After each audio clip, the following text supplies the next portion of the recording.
এই গুহাটা এটা আমরা অনেকবার ধরে যাওয়ার চেষ্টা করেছি, কিন্তু যাওয়া হয়নি। আজকে আমাদের সঙ্গে যে মণিময় আছে, একটা সাহসী পার্টনার আমরা পেয়ে গেছি। আজকে চেষ্টা করব এখান থেকে যাওয়ার, দেখা যাক কি হয়।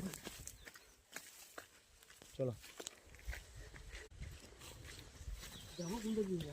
এইটা এই সরু গলি দিয়ে যেতে হবে যেটা মনে হচ্ছে আমার, এছাড়া তার প্লেস নেই, কিন্তু এটা হয়েই যাব। তুমি যদি না পেছাও আমি যাব, আমার কোনো অসুবিধা নেই। রাস্তাটা কিন্তু খুব একটা ঝোড় জঙ্গলের মতো লাগছে, অনেকটা সরু রাস্তা। তো দেখি চেষ্টা করে যদি যেতে পারি উপর অব্দি। চলো, এই রাস্তাটা হয়ে যেতে হবে। হ্যাঁ, মানে একটু সাবধানে যেতে হবে।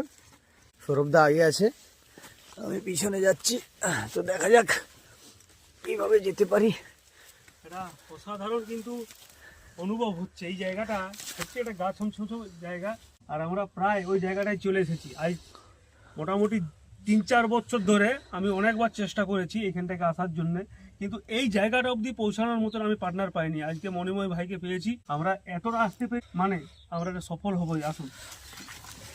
আচ্ছা, এই বাঁশ গাছের মতো দেখাচ্ছে, এটা কি মানে বাঁশ? এটা বেত, তাই তো?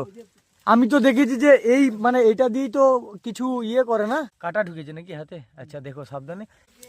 সাধনের সময় ভোক্তাদের হাতে হ্যাঁ একটা করে স্টিক থাকে না, হ্যাঁ, সেটা হচ্ছে এটাই। কিন্তু এটা দিয়ে তো তীর অনেকেই বানাতো আগেকার, আমি দেখেছিলাম। তো চলো, ওই উপরে যেতে হবে, এখনো অনেকটাই রাস্তা আছে। তো রাস্তা যে এতটা দুষ্কর, দেখাতে বলবো। এই যে জানি কি করে মনে, চলো যাওয়া যাবে, যাবো। রাস্তা হচ্ছে বেগম বিলাস। আচ্ছা, এটা খুব সুন্দর বেগুনি কালারের ফুল হয়, যেটা আমি এর আগের বারে আমি জানতাম না। আপনারা অনেকেই কমেন্ট বক্সে জানিয়েছেন, কিন্তু ওইখান থেকে যাওয়াটা একটু রিস্ক হয়ে যাবে মনে হয়। চলো যাবো, যাওয়া যাবে, কোনো সমস্যা নাই। যখন ভাবনা চিন্তা করেছি তখন একবার ঘুরিয়ে আসবো। আরামসে দেখবে, অনেক কাটা আছে, সাবধানে চলো। তো এর কাটা দেখতে পাচ্ছ কিভাবে মানে জামার উপর আঁকড়ে ধরছে, আমাকেও ধরেছে এখানে। তো যাই হোক চলো, আরামসে বেরিয়ে যাবো চলো। তো এই জায়গাটা দেখতে পাচ্ছ কতটা ভয়ানক, এটা রিস্কি জায়গা। তো তাও যাচ্ছি আমরা, আজকে এর গন্তব্যে পৌঁছাবো। দেখা যাক, একটু দেখে যাবে,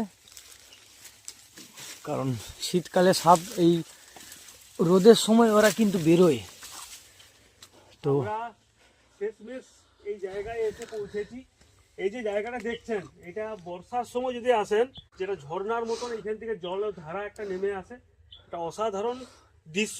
আমরা যে প্রথম যেখান থেকে দেখালাম, যেটা দেখে আমরা বারবার আসার চেষ্টা করেছি এখানে। আর দেখুন জায়গাটা দেখুন, আসুন আর একটু উপর অবধি যাই।